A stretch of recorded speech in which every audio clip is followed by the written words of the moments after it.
हम तोहरा प्यार के अमृत पी के, हम तोहरा प्यार के अमृत पी के जन्म जन्म ला कर जाती। हम तोहरा प्यार के अमृत पी के जन्म जन्म ला कर जाती।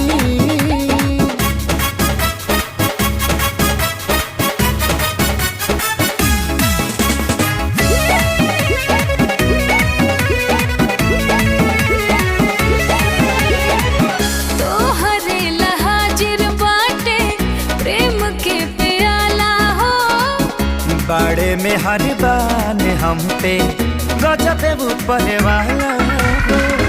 ई प्यार के मौसम के नाही अंत होखे हो, ई प्यार के मौसम के नाही अंत होखे हो। जीवन में अपना हर दिन